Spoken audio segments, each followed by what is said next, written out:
Assalamualaikum. Bismillah, alhamdulillah, Allahumma sholli ala Muhammad. Salam hormat bro guys, peseduluran Selawasi bro guys. Dari sekian banyak orang keren yang kita punya, khususnya di tanah Jawa, ada satu nama yang insya Allah akan saya sampaikan. Beliau ini top bro, berdarah biru tapi nolak hidup di istana dan milih hidup belusukan gak karu-karuan. Beliau adalah Ki Ageng Suryo Mentaram.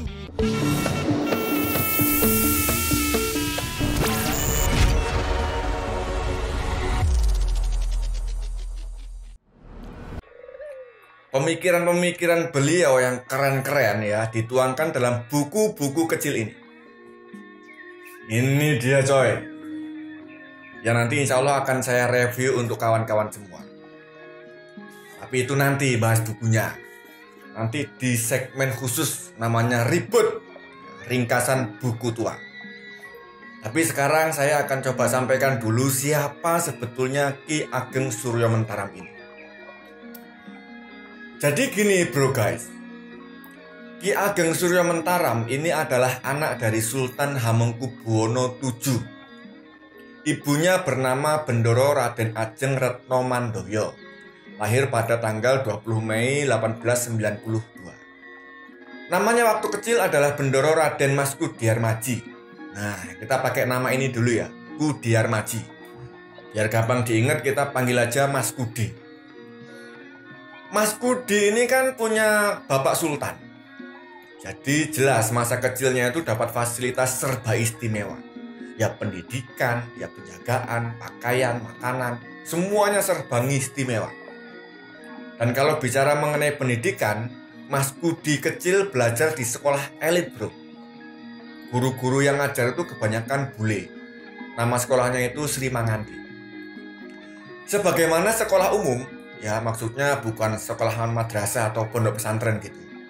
Maka di sana dia lebih banyak belajar ilmu-ilmu umum ketimbang ilmu agung. Saat usianya 18 tahun, Mas Kudiarmaji diangkat jadi pangeran dan namanya berubah jadi Bendoro Pangeran Haryo Suryo Mentaram.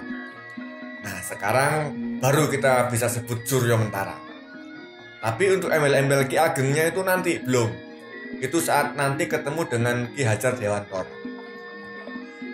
Hidup di lingkungan keraton yang bernuansa Islami membuat Suryo Mentaram kecil semangat untuk memperkaya pengetahuan tentang agama Islam.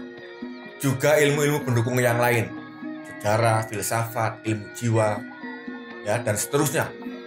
Dan untuk pelajaran agama Islam, dia berada di bawah bimbingan Kiai Haji Ahmad Dahlan, pendiri Muhammadiyah.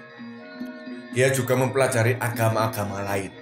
Ya Katolik dia pelajarin, Buddha, Hindu, dan aliran-aliran kebatinan dia pelajarin semuanya.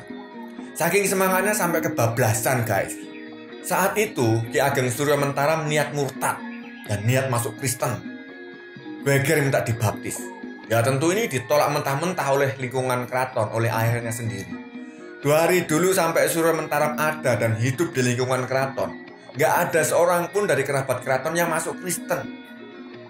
Suatu hari bro, dia itu pengen berangkat haji ceritanya nih. Itu juga atas saran dari guru-gurunya termasuk Mbah Kiai Haji Ahmad Dahlan. Tapi karena satu dan lain hal ayahnya ngelarang, gak boleh. Ngambek lagi dia. Minggat dia bro. Dia pergi ke Cilacap. Dan di sana dia ngapain? Dia dagang batik, dagang blangkon, dagang stagen, dan pokoknya pakaian-pakaian sederhana untuk nyambung hidup. Saat di Cilacap, Suryo Mentaram merubah namanya jadi Noto Dongso. Nah, gak lama minggat ayahnya tahu. Dan setelah diinvestigasi, dicuari sana-sini, yang nyari waktu itu namanya adalah Wiryo Dirjo dan Mangkudigdoyo. Akhirnya Suryo Mentaram ini ditemukan di Banyumas. Lagi kerja jadi tukang gali sumur. Anak sultan bro, jadi tukang gali sumur. Coba itu. Kemudian Suryo Mentaram dibawa pulang ke Jogja dan hidup di sana untuk beberapa saat. Tapi kemudian dia bosan lagi.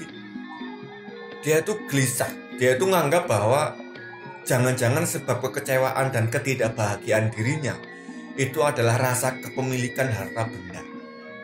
Udah punya ini masih kurang, harusnya punya yang itu. Udah punya yang itu masih kurang lagi, harusnya dapat yang itu.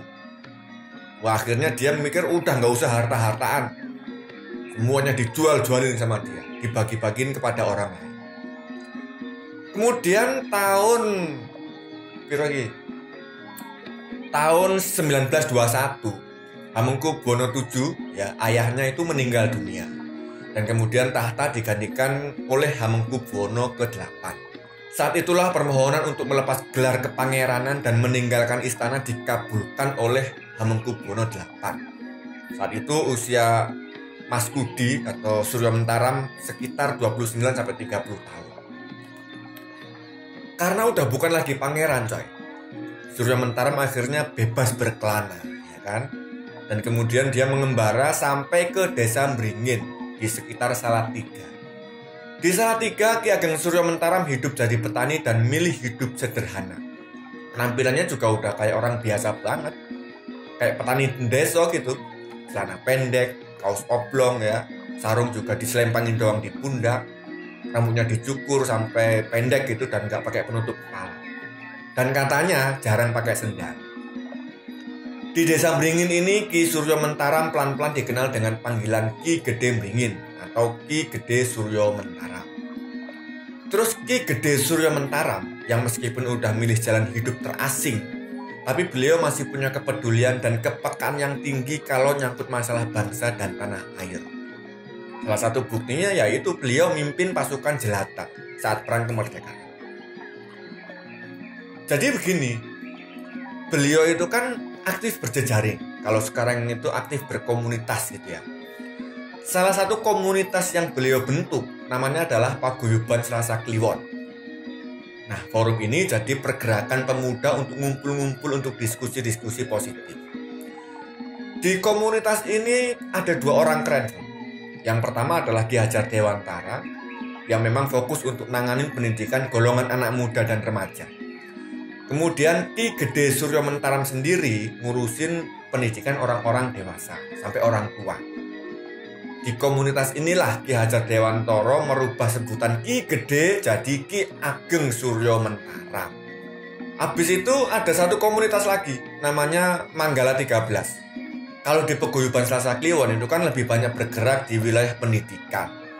Tapi kalau di Manggala 13 pergerakannya itu lebih ke penolakan atas perang, terutama peperangan atau kerusuhan yang mungkin terjadi di Indonesia kalau Belanda dan Jepang beneran bentrok, beneran rebutan kekuasaan. Pertemuan Manggala 13 itu pertama kali berlangsung di pendopo Taman Siswa. Kemudian yang kedua berada di rumah Pangeran Suryodiningrat. Setelah pertemuan kedua, ternyata bener nih, Jepang datang ke Indonesia untuk mengusir Belanda. Waktu itu, coy, Ki Ageng Suryo Mentaram berusaha bikin tentara. Caranya dia ngumpulin para pemuda-pemuda yang ada di komunitas untuk gabung untuk dilatih. Disebutnya tentara sukarela. Nah, gagasan bikin tentara ini disampaikan Ki Ageng Suryo Mentaram kepada 4 sahabat karibnya, yaitu Bung Karno, Bung Hatta, terus Kiai Haji Mas Mansur dan Ki Hajar Dewantara.